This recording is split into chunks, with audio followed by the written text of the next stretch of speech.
Do you want to tell someone they have the yips or not tell them at all? Hi, I'm Dr. Patrick Cohn, a mental performance coach with Peak Performance Sports. Today I'm going to answer that question.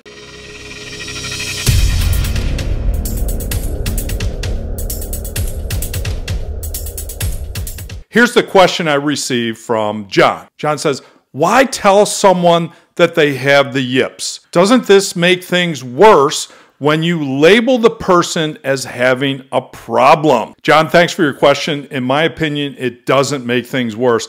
As a matter of fact, you have to first identify what the problem is. If a player is throwing wonky or has the yips, in other words, they've lost control with their throwing, what they typically will start doing is they'll go to technique and they'll go to the mechanics of the throw.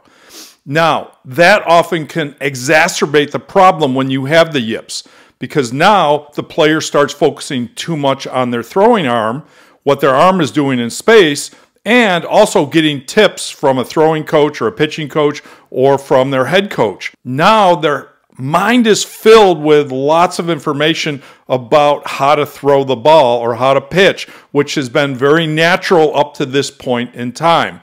You get my point. So when a player doesn't understand that it's mental and you don't tell them that they have the yips, they're going to go to the easiest solution.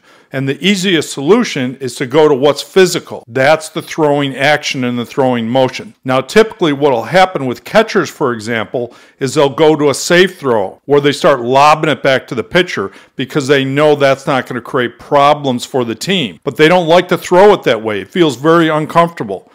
For pitchers, they can't mask it, obviously, and they're going to throw more balls and they're going to walk more batters. So in my opinion, yes, John, you want to tell others that they have the yips because they need to address the problem from more of a mental game issue rather than a physical issue. When they have the yips, well, how do you address the issue when it's a mental game issue? Well, often it's about fear of failure and fear of embarrassment based upon my work with working with many ball players that have this particular issue. So you start by looking at the fear. What's the underlying fear? Is it fear of embarrassment? And are you afraid of letting your teammates down, for example? Are you afraid of letting the coach down? Are you afraid of looking silly? That's step one. Step two is to start to look at the process and focusing more on the process of the action of throwing rather than the outcome. Players with the yips will often have a negative image in their mind of what they don't want to do with the ball. They don't want to spike it. They don't want to throw it over the pitcher's head, for example.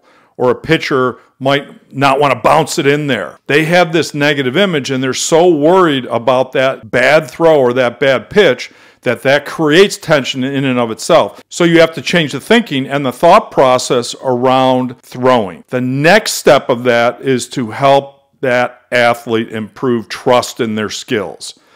In other words, throwing, pitching, it's a very natural motion after many years for ball players. They have to get back to what I call caveman pitching.